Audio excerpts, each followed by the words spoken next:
Clindamycin एक तरीके का एंटीबायोटिक होता है जिसका इस्तेमाल बैक्टीरियल इन्फेक्शंस के ट्रीटमेंट में किया जाता है। इसका इस्तेमाल कई सारे जो बैक्टीरियल इन्फेक्शंस हैं जो कि आपके स्किन को अफेक्ट कर सकते हैं,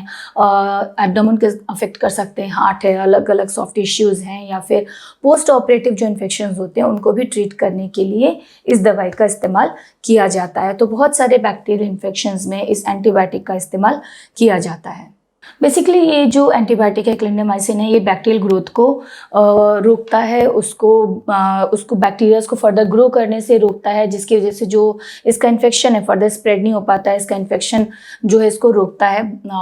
बेसिकली जो प्रोटीन सिंथेसिस है जो कि बैक्टीरियल ग्रोथ के लिए बहुत ज़्यादा ज़रूरी होती है, उसको ये प्रिवेंट करके जो बैक्टीरियल ग्रोथ है उसको रोकता है, जिसकी वजह से इसका इन्फेक्शन जो होता है वो ट्रीट करने में मदद मिलती है।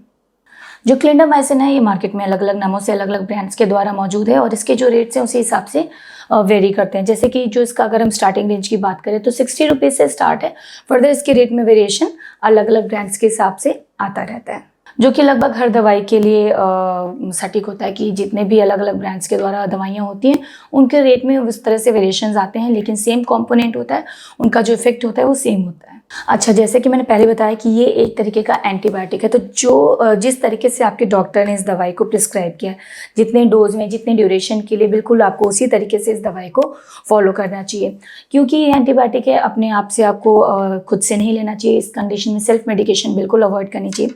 किस इन्फेक्शन में कौन सी दवाई का देना बेहतर होता है, कौन सी दवाई किस इन्फेक्शन में अच्छा इफेक्ट देगी, ये आपके डॉक्टर ही समझ सकते हैं। तो किसी भी एंटीबायोटिक का इस्तेमाल खुद से बिल्कुल ना करें, आपके डॉक्टर के एडवाइस के हिसाब से ही आपको बिल्कुल फॉलो करना चाहिए। हालांकि इस दवाई को लेते ही जो इसका इफेक्ट होता है वो स्टार्ट हो जाता है, लेकिन क्योंकि एंटीबायोटिक है, इसको बैक्टीरियल ग्रोथ को रोकना है, तो वो थोड़ा सा टाइम लेता है। अकॉर्डिंगली इसका इफेक्ट जो पूरा इफेक्ट है वो आता है। लेकिन जितने डोज में कहा गया है और फिक्स टाइम पे लेना ये बहुत ज़्यादा ज़रूरी है, ताकि आपका जो दवाई है उसकी जो आपकी पूरी एफिशिएंसी है वो आपको मिल सके। उसका जो पूरा प्रभाव है आपके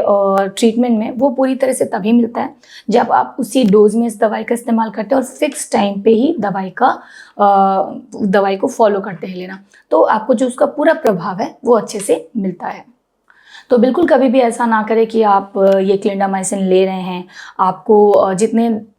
समय के लिए आपके डॉक्टर ने इस दवाई को लेने के लिए कहा है उसके पहले ही आपको इसका बेनिफिट दिखने लग रहा है, इसका प्रभाव अच्छा प्रभाव दिखने लग रहा है, आपकी प्रॉब्लम ट्रीट होने लग रही है, तो आप उस दवाई को सडनली बंद कर दें या उसका डोज कम कर दें। बिल्कुल आपको ऐसा नहीं करना चाहिए, क्योंकि इससे क्या होता है कि ड्रग रेजिस्टेंस हो जाता है और आपका जो कंडीशन था वो और ज़्यादा वर्स हो सकता है, उसके फर्दर ट्रीटमेंट में दिक्कतें आ सकती हैं। तो आपके डॉक्टर ने एक कैलकुलेशन के हिसाब से उस दवाई के डोज और ड्यूरेशन को डिसाइड किया, तो आपको बिल्कुल उसी तरीके से ही उसको फॉलो करना चाहिए। सडन इसके बंद करना या डोज कम करना आपको बहुत ज़्यादा हार्मफुल इफेक्ट दे सकता है। अच्छा, इस दवाई का इस्तेमाल खाने के साथ करें ताकि जो स्टमक अपसेट है उसको आप मिनिमाइज़ कर सकें। जो इसके कॉमन साइड इफ़ेक्ट्स हैं, अगर हम उसके बारे में बात करें तो एब्डोमिनल अपसेट हो सकता है, डायरिया हो सकता है, क्योंकि आपके जो आपकी इन्फेक्शन कॉज करने वाले बैक्टीरियाज हैं उनको ये किल करते हैं, साथ ही साथ जो आपके गुड बैक्टीरियाज उनको भी इफेक्ट करते हैं। तो डायरिया की भी जो कंप्लेन है वो भी एंटीबायोटिक्स के साथ यूजली होती है। साथ ही साथ कई बार रैशेज हो सकते हैं या फिर थ्रोम्बोफ्लेबाइटिस की भी कंडीशन हो सकती है। कई बार लिवर में भी थोड़े बहुत चेंजेस इसकी वजह से आ सकते हैं। तो जैसा कि मैंने बताया कि कॉमन साइड इफेक्ट में डायरिया की भी कंप्लेन होती है। तो अगर हालांकि जब हम ये दवाई लेना बंद करते हैं तो अपने आप ही डायरिया ठीक हो जाती है, लेकिन उसके बाद भी अगर आपकी डायरिया की कंडीशन नहीं ठीक हो रही या फिर सीवियर डायरिया है या फिर आपको स्टूल में ब्लड आ रहा है, ऐसी कोई भी कंडीशन हो रही, तो अपने डॉक्टर को आप तुरंत बताएं, ताकि अगर कोई दिक्कत वाली बात है तो उसको टाइमली मैनेज किया जा सके। उसके अलावा अगर आप क्लिंडामाइसिन ले रहे हैं और लेने के बाद में आपको खुजली हो रही है, रैशेज हो रहे हैं, या फिर आपको गले में या फिर जीभ में भारीपन या फिर स्वेलिंग महसूस हो रही है, सांस लेने में तकलीफ हो रही है, ऐसी कोई भी कंडीशन होने पे आपको तुरंत अपने डॉक्टर को संपर्क करना चाहिए। तुरंत आपको ये सारी कंडीशंस उनको बतानी चाहिए। उसके अलावा अगर आप प्रेग्नेंट हैं या प्रेगनेंसी प्लान कर रहे हैं, कंसीव करने का प्लान कर रहे हैं या फिर ब्रेस्ट फीड कर रहे हैं, ऐसी कोई भी कंडीशन है, अपने डॉक्टर को ज़रूर बताएं। और साथ ही साथ लिवर या किडनी से रिलेटेड कोई दिक्कत है तो उसके बारे में भी आपको अपने डॉक्टर को तुरंत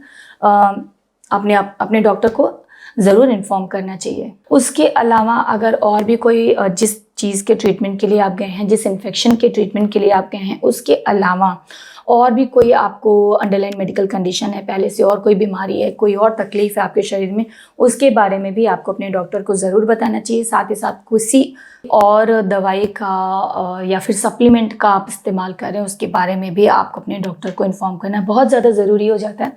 क्योंकि कई बार ड्रग इंटरैक्शन के भी केसेस होते हैं जो आपको नहीं पता होते हैं कि आप जो दवाई ले रहे हैं और उसके बाद कोई और दवाई अगर आपको प्रिस्क्राइब की जा रही है, उनके बीच में इंटरैक्शन हो सकते हैं जिसकी वजह से उसके साइड इफ़ेक्ट्स हो सकते हैं। तो वो सारी चीज़ें बचाने के लिए, उन सारी चीज़ों से हमें अपने आप को बचाने के लिए, और डॉक्टर सही आपकी दवाइयाँ, आपका ट्रीटमेंट बिल्कुल इफेक्टिव तरीके से करें, इस चीज़ के लिए आपको हमेशा जो भी आप दवाइयों का इस्तेमाल करें, सप्लीमेंट का इस्तेमाल करें, या फिर पहले से कोई और तकलीफ है, बीमारी है, उसके बारे में आपको अपने डॉक्टर को ज़रूर बताना चाहिए। उसके अलावा अगर कई लोगों का क्वेश्चन होता है हर दवाई के साथ में लगभग कि क्या अल्कोहल और स्मोकिंग, हम इसके साथ में स्मोक कर सकते हैं, अल्कोहल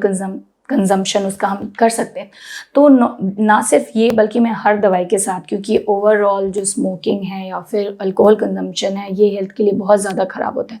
तो आपको किसी भी दवाई के साथ, किसी भी कंडीशन के साथ इनको हमेशा अवॉइड करना चाहिए। अच्छा, जैसे कि मैंने बताया कि आप दवाई का इस्तेमाल कर रहे हैं और जितने ड्यूरेशन के लिए कहा, से पहले ही आपको बेहतर महसूस होने लगता है, तो आपको दवाई बिल्कुल बंद नहीं करनी चाहिए। साथ ही साथ आप इस दवाई का इस्तेमाल करें और जो आपकी कंडीशन है वो उसमें इम्प्रूवमेंट होने की बजाय उसमें अगर वर्सनिंग हो रही है, आपकी कंडीशन और ख़राब हो रही है, आपका जो इन्फेक्शन था वो ट्रीट नहीं हो रहा है, उसमें और ज़्यादा आपको लग रहा है कि ख़राबी हो रही है और ज़्यादा वर्सनिंग हो रही है, तो उसके बारे में भी आपको अपने डॉक्टर को तुरंत बताना बहुत ज़्यादा ज़रूरी हो जाता है, इन्फॉर्म करना बहुत ज़्यादा ज़रूरी हो जाता है। क्योंकि अगर ज़रूरत पड़ती है तो फर्दर टेस्ट किए जा सकते हैं, इन्वेस्टिगेशंस किए जा सकते हैं, और सही दवाई, अगर इसमें कोई प्रॉब्लम आ रही है या फिर कोई इंटरेक्शन की दिक्कत है, जो भी है, तो टाइमली दवाई को चेंज किया जा सकता है, फर्दर जो इन्वेस्टिगेशंस की ज़रूरत है वो करवाया जा सकता है। तो इसलिए आपकी कंडीशन जैसे भी है उसके बारे में आपको अपने डॉक्टर को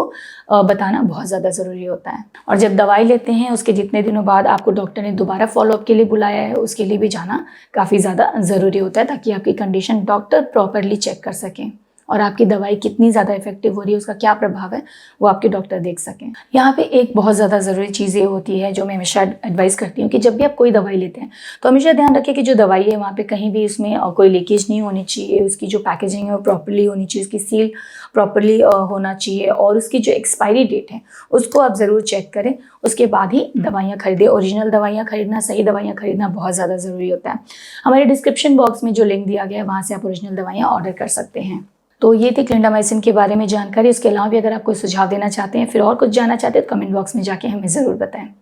धन्यवाद।